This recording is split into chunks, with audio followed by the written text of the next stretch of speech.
10ویں جماعت کے تمام طلبہ کا اردو کی on line class lecture number 4 میں استقبال ہے۔ پیارے بچوں، آج ہم جس عنوان پر لب کشائی کرنے جا رہے ہیں اس عنوان کا نام ہے قصیدہ۔ تو آئیے آج میں آپ کو قصیدے سے متعارف کروانا چاہتا ہوں، یعنی قصیدے سے تعارف کروانے جا رہا ہوں یہ قصیدہ کیا ہے اور اس کے کیا معنی ہیں۔ آئیے شروع کرتے ہیں۔ قصیدہ عربی میں گاڑے کو کہتے ہیں، یعنی عربی میں کس کو کہتے ہیں؟ گاڑے کو، یعنی گھنا کند ذہن، جس چیز کو لکھنے میں ہمیں تیز ذہن استعمال کرنا ہوتا ہے۔ چونکہ قصیدے میں شاعر کو انتہائی ذہنی قوت صرف کر کے اس کا نچوڑ نکالنا ہوتا ہے۔ قصیدہ ایک ایسی صنف ہے، یعنی ایک قسم کی صنف ہے، اس میں شاعر کو جو ہے بہت ذہن استعمال کرنا ہوتا ہے اور پھر اس کا نچوڑ نکالنا ہوتا ہے۔ اس لیے اس کا نام پڑا کچھ علماء کے نزدیک قصیدہ قصد سے بنا ہے، یعنی کچھ علماء نے اس پہ بحث کیا اور اس کا نام قصیدہ ہی رکھا۔ کیوں رکھا قصیدہ؟ کیونکہ اس میں بہت ذہن کو استعمال کر کے نچوڑ نکالنا ہوتا ہے، اور علماء نے قصیدے سے قصد سے قصیدہ بنا۔ قصد سے کیا بنا؟ قصیدہ۔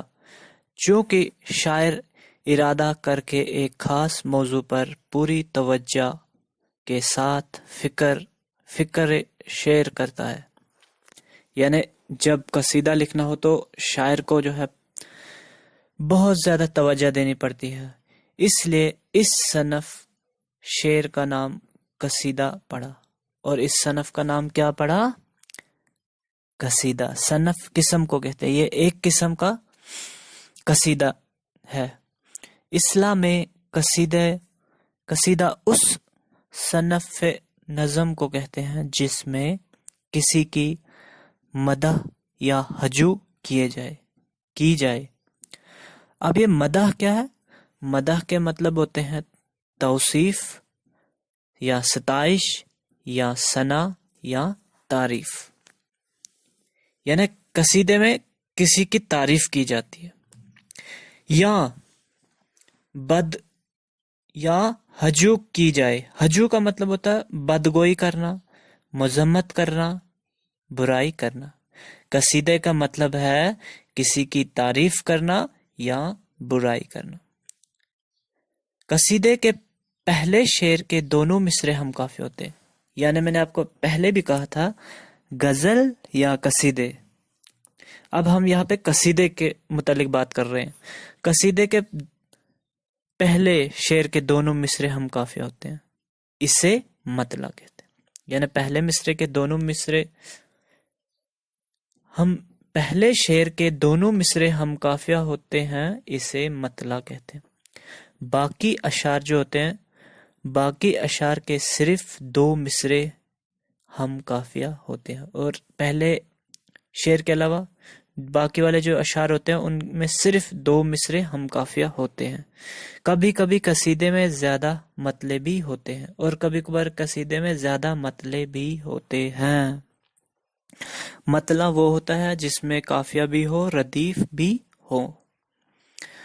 اشعار کی تعداد مقرر نہیں، قصیدے کی 2 قسمیں ہیں، یعنی قصیدے میں اشعار کی کوئی تعداد یعنی گنتی مقرر نہیں ہے۔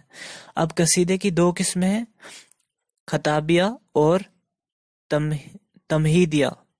اب ہم خطابیہ کی بات کرتے ہیں۔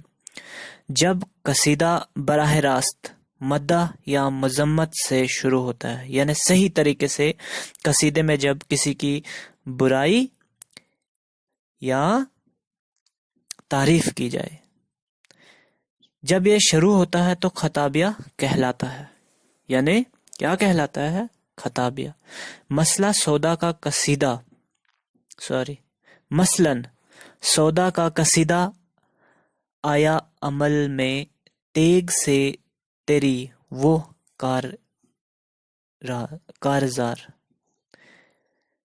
یعنی تیگ ہم کہیں گے تلوار کو، شمشیر کو. کہہ رہا ہے کہ یعنی جب کوئی شمشیر یا تلوار سے جنگ کے میدان میں مقابلہ کرتا ہے تو تیگ کا مطلب ہوا شمشیر یا تلوار، کارزار کا مطلب ہوتا ہے مقابلہ، لڑائی، جنگ. تو پہلا حصہ تھا خطابیہ قصیدے کا. اب دوسرا حصہ ہم دیکھتے ہیں تمہیدیہ.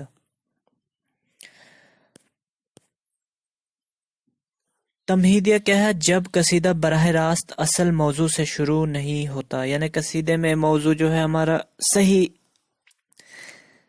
راستے سے سٹارٹ نہیں ہوتا ہے اور اس میں تمہید کے طور پر کچھ اشعار شامل ہوتے ہیں. ایسے قصیدے کو تمہید یا قصیدہ کہتے ہیں.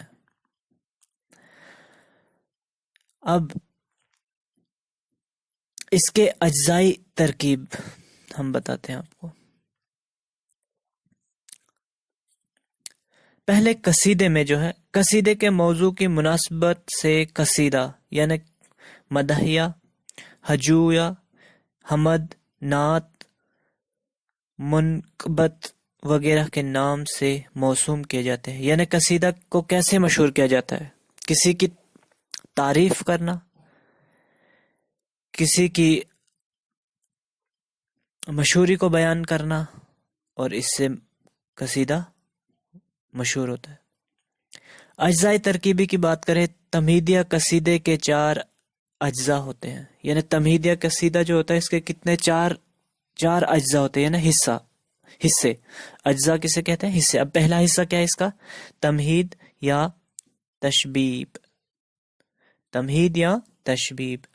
اسے تشبیب بھی کہتے ہیں. اصل موضوع یعنی مدح یا مذمت شروع کرنے سے پہلے شاعر کچھ اشعار بطور تمہید کہتا ہے. ان اشعار میں بہار، شراب و شباب، حسن و عشق، پند و نصیحت، فلسفہ و حکمت وغیرہ کے مضامین نظم کیے جاتے ہیں.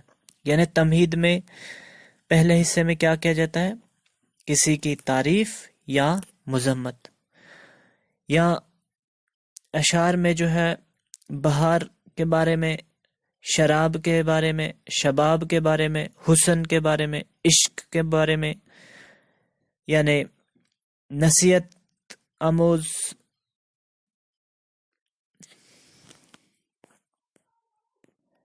آموز باتیں بیان کرنا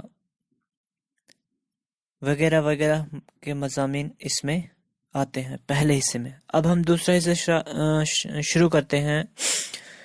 گریز.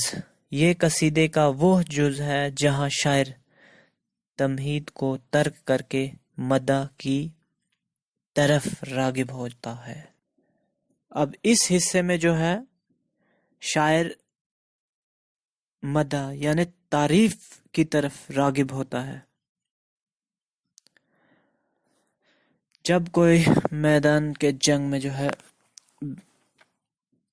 اچھے کارکردگی کرتا ہے تو شاعر اس کی تعریف کرتا ہے، تعریف کے پل باندھتا ہے. مدح یا مذمت یہ قصیدے کا اصل موضوع ہے. اب قصیدے کا اصل موضوع ہے یا تعریف یا مذمت، یعنی کسی کی بدگوئی کرنا، یعنی کسی کی برائی کرنا. یہ موضوع سب سے اہم موضوع ہے اس میں قصیدے میں. اس حصے میں عام طور پر ممدوح کے علاوہ علم و عقل، عدل و انصاف، دلیری و مردانگی، شجاعت اور گفت و سخاوت کی تعریف بڑے مبالغہ آمیز انداز میں کی جاتی ہے. اب مدح یا مذمت میں کون سے مضامین کو بیان کیا جاتے ہیں؟ یعنی کسی کی تعریف، کسی کے انصاف، دلیری اور مردانگی، نیکی یا سخاوت کی تعریف بڑے مبالغہ آمیز انداز میں کی جاتی ہے، یعنی بڑھا چڑھا کر بیان کی جاتی ہے۔ مقطع یا خاتمہ بر دعا، یہ قصیدے کا آخری جز ہے، یعنی قصیدے کا آخری حصہ ہے۔ اس میں شاعر ممدوح کی سلامتی اور درازی عمر کی دعا کرتا ہے، یعنی شاعر اس میں جو ہے میدان جنگ میں جو لڑنے والا جوان ہوتا ہے، اس کی جو ہے سلامتی کی دعا کرتا ہے کہ یہ صحیح سلامت رہے اور عمر لمبی ہو اس کی۔ تو یہ تھا بچوں آج کا ٹاپک قصیدے کے اوپر۔ امید ہے آپ کو سمجھ آ چکی ہوگی۔ شکریہ۔